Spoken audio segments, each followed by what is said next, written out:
देश का सारा भ्रष्टाचार विपक्षी दलों ने किया है। इनकी पार्टी के लोग दूध के धुले हैं। और ना सिर्फ इतना, वो विपक्षी दल के नेता जैसे ही इनकी पार्टी में शामिल हो जाते हैं वो भी दूध के धुले हो जाते हैं। छगन भुजबल, महाराष्ट्र सदन scam, irrigation scam, cooperative scam, उनके खिलाफ ईडी सीबीआई के इतने सारे केसेस। छगन भुजबल जी लेटेस्ट एग्जाम्पल हमारा, जैसे ही भारतीय जनता पार्टी में शामिल हुए, आपको पता है ईडी ने महाराष्ट्र हाईकोर्ट में क्या कहा? उन्होंने कहा हमें छगन भुजबल जी की फाइल नहीं मिल रही है, तो इसलिए हम केस बंद कर रहे हैं। हेलो मित्रों, स्वागत है आपका आपके अपने चैनल द रैशनल मीडिया में।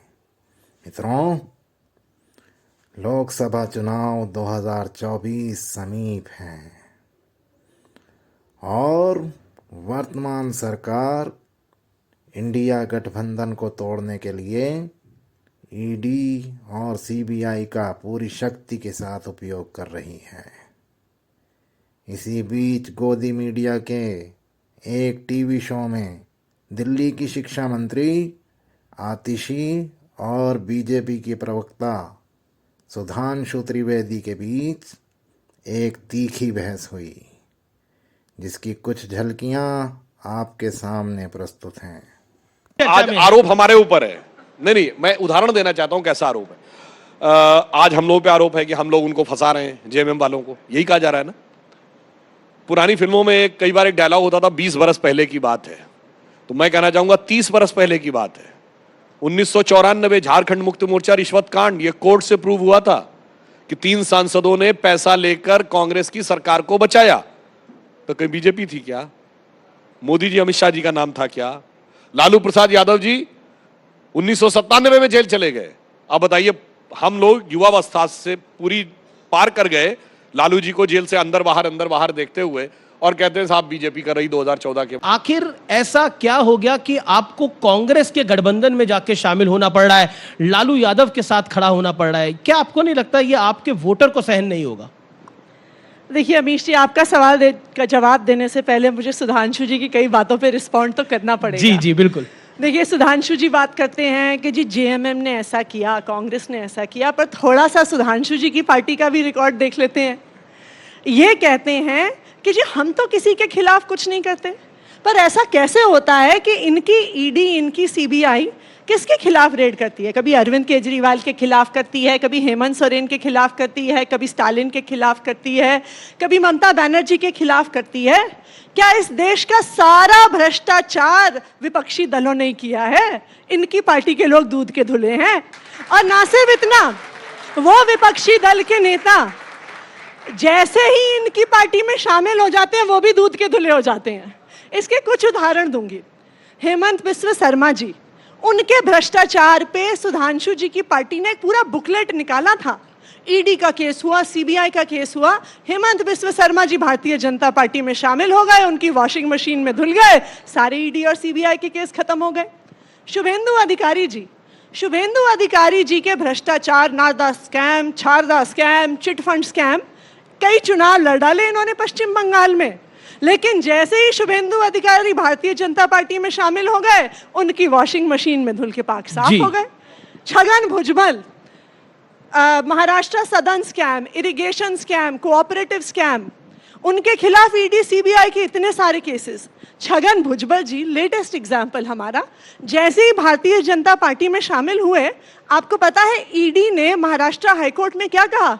उन्होंने कहा हमें छगन भुजबल जी की फाइल नहीं मिल रही है, तो इसलिए हम केस बंद कर रहे हैं। जी, तो देखिए ये बिल्कुल साफ है कि आज केस होना, आज ईडी के छापे पड़ना, सीबीआई से गिरफ्तारी होना, ये किसी भ्रष्टाचार से जुड़ा हुआ नहीं है। ये भ्रष्टाचार के खिलाफ लड़ाई नहीं है। ये सब भ्रष्टाचारियों को अपनी पार्टी में लाने की कोशिश है कि उन पे केस करो और सारे भ्रष्टाचारी हमारी पार्टी में आ जाएं।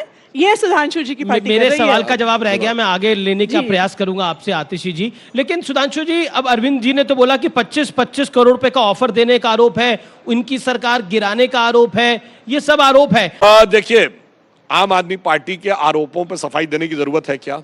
अगर एक ही पार्टी है जो रजिस्टर्ड रूप से कोर्ट में माफी मांग चुकी है, कई नेताओं के खिलाफ, कपिल सिब्बल जी के खिलाफ, मनीष तिवारी जी के खिलाफ, स्वर्गीय अरुण जेटली जी के खिलाफ, नितिन गडकरी जी के खिलाफ।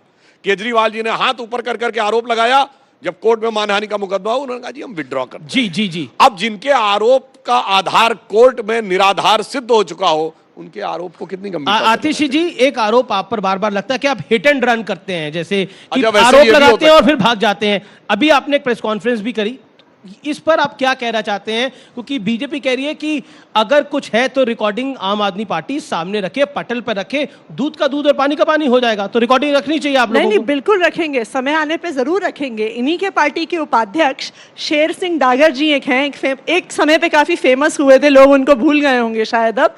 जब 2013 में आम आदमी पार्टी पहला चुनाव लड़ी थी जी। और हमें 28 सीटें आई थी और इनको 32 सीटें आई थी और किसी की मेजॉरिटी नहीं थी, अरविंद केजरीवाल जी के इस्तीफे के बाद भारतीय जनता पार्टी ने ऐसे ही पुरजोर कोशिश करी थी आम आदमी पार्टी के विधायकों को तोड़ने की। तब थोड़ा महंगाई का जमाना इतना नहीं था, तो शेर सिंह डागर जी ने मात्र 25 लाख रुपए का ऑफर दिया था हमारे विधायक दिनेश मोहनिया जी को, और उसका स्टिंग पब्लिक भी हुआ था सुधांशु जी। दूसरी बात, अमीश जी, देखिए सब जानते हैं देश में एक ही पार्टी है जो और पार्टियों को तोड़ तोड़ कर सरकार बनाती है। गोवा में कांग्रेस के विधायक किसने तोड़े और अपनी सरकार बनाई? कर्नाटका में कांग्रेस और जेडीयू के विधायक किसने तोड़े और सरकार बनाई? महाराष्ट्र में शिवसेना के विधायक किसने तोड़े और सरकार बनाई? ये पूरा देश जानता है। इनफैक्ट अगर आप मुझे मौका दें, वो अनफॉर्चुनेटली दूसरे चैनल की क्लिपिंग है जी। उस जब कर्नाटका का चुनाव हुआ था 2019 में, तो राम माधव जी, ये मैं नहीं कह रही हूँ, ये राम माधव जी के शब्द हैं, उनको एक टीवी चैनल के एंकर ने पूछा कि देखिए आपके तो नंबर पूरे नहीं हुए हैं, तो आप सरकार कैसे बनाएंगे? तो उन्होंने कहा हमारे पास अमित शाह हैं। ये राम माधव जी के शब्द थे। तो इनके पार्टी के नेता खुद प्राइम टाइम टेलीविजन पर मानते हैं कि संख्या बल ना होते हुए भी ये सरकार बनाते हैं। सुधांशु जी, देखिए कुछ चीजें हैं तथ्यात्मक दृष्टि से सही होनी चाहिए।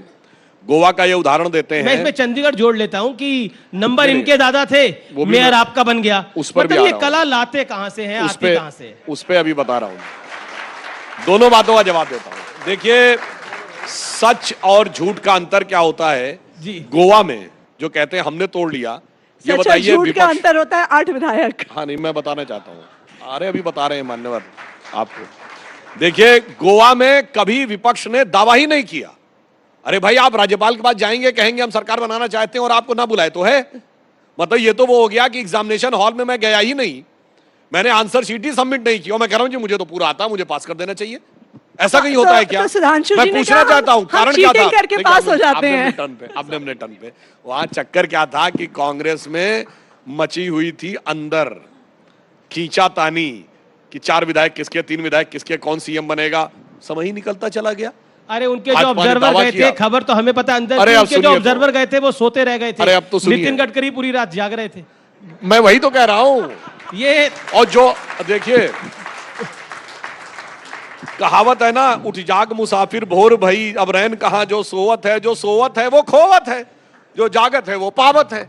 सही बात है। अब मैं दूसरी बात कहता हूं। पर चंडीगढ़ की बात के ऊपर मुझे एक बात बड़ा जबरदस्त लगता है।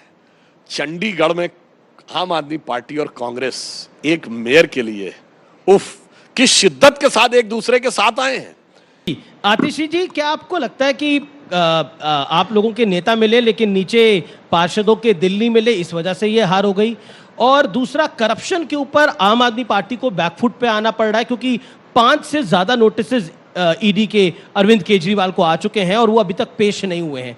कब पेश होंगे ये तो देश भी जानना चाहेगा। 3 अलग अलग मुद्दे हैं, तीनों पे जवाब दूंगी। सबसे पहले तो जी सुधांशु जी ने, आपने जो मुझसे सवाल पूछा कि आम आदमी पार्टी के विधायक कौन तोड़ रहा है, उसका जवाब सुधांशु जी ने दे दिया कि जो सोवत है वो खोवत है, जो जागत है वो पावत है। तो कौन विधायक खो रहा है, कौन विधायक पा रहा है, इसका जवाब तो इन्होंने खुलेआम दे दिया। पर आप लोग सो तो नहीं रहे हो। इन्होंने डिनाई तो नहीं किया कि ये विधायक तोड़ते हैं और हर राज्य में तोड़ते हैं। तो गोवा में इन्होंने ये भी नहीं कहा गलत है, ये कहा वो तो पहुंचे ही नहीं, इसलिए हमने सोचा कि उन्होंने तो कहा कि जी मैंने एग्जाम ही नहीं दिया, तो बीजेपी ने कहा कि चलो हम चीटिंग करके पास हो जाते हैं। ये देखिए सुधांशु जी बड़े सम्मानित प्रवक्ता हैं भारतीय जनता पार्टी के, लेकिन ये तक नहीं कह रहे हैं कि विधायकों को तोड़ना गलत है। आज यहां पे आके खड़ा कर दिया है भारतीय जनता पार्टी ने इस देश की राजनीति को, और मुझे लगता है ये सबसे ज्यादा दुख की बात है। Number 2, Chandigarh mayor election. वैसे उससे पहले अगर आप 1 साल पहले देखिए तो दिल्ली मेयर इलेक्शन में भी कुछ कुछ ऐसा ही हुआ था। आपको याद होगा मेयर आपका है दिल्ली में। हाँ, लेकिन मेयर के इलेक्शन को करवाने के लिए हमें सुप्रीम कोर्ट जाना पड़ा था, क्योंकि वहां पर भी चीटिंग कर रही थी भारतीय जनता पार्टी। भारतीय जनता पार्टी कानून के खिलाफ जाकर अपने एलजी साहब से 10 नॉमिनेटेड काउंसलरों को लेके आती है, जो उन्हें जो काम चुनी हुई सरकार को करना है। सबसे पहली बात। दूसरी बात, सारे कानून के खिलाफ जाके एमसीडी एक्ट ये कहता है कि जो नॉमिनेटेड काउंसलर होंगे वो मेयर के चुनाव में वोट नहीं डाल सकते हैं, लेकिन इनका प्रोटेम मेयर वहां पे खड़े होके कह देती है नहीं नहीं, ये नॉमिनेटेड काउंसलर भी वोट डालेंगे। तो इनको कानून तोड़ने में कोई दिक्कत नहीं है। दिल्ली के मेयर के चुनाव में भी तोड़ा, अब चंडीगढ़ में बेचारों के साथ क्या हो गया। जी जी जी, शायद इनके किसी नेता को जिम्मेदारी दी गई थी, ऐसा हमने सुना है। अब देखिए, मैं निश्चित तौर पे नहीं कह सकती, ऐसा उड़ती उड़ती बात आई है हमारे पास। आप उड़ती उड़ती बात करें, ट्विटर पे आपने एक प्रमाणिक बात लिखी है। नहीं, आपने बोला मैं बहुत बड़ा खुलासा करूंगी। वो मैं करूंगी कल सुबह 10 बजे। कल सुबह 10 ईडी बजे पर एक बहुत बड़ा खुलासा मैं करूंगी कल सुबह 10 बजे। लेकिन ऐसा सुना हमने, किसी ने बताया कि इनकी किसी एक नेता को जिम्मेदारी मिली थी कि जब सारे वोट मिल जाए प्रिजाइडिंग ऑफिसर को, तो लाइव जो स्ट्रीमिंग चल रही है ना, उसको ऑफ कर देना। वो शायद ऑफ करना भूल गए, तो पूरे देश ने देख लिया कि प्रिजाइडिंग ऑफिसर खुद वोटों पे कुछ कुछ लिख रहे हैं और उनको गलत करार करने की कोशिश कर रहे हैं। इनफैक्ट वहां पर हमारे एक पार्षद ने कहा भी था, प्रिजाइडिंग ऑफिसर को कहा था कि आप नीला पेन मत इस्तेमाल करो, क्योंकि नीले पेन से हम लोगों ने लिखा हुआ है। अगर आपको कुछ लिखना है आप हरे पेन या लाल पेन से लिखिए। उन्होंने नहीं किया, क्योंकि उन्हें वोट्स को डिस्क्वालीफाई करना था और झूठे। तो मित्रों, कैसी लगी आपको ये डिबेट? इसी तरह की और न्यूज़ वीडियोस देखने के लिए वीडियो को लाइक और शेयर करें और चैनल को सब्सक्राइब करना ना भूलें। धन्यवाद।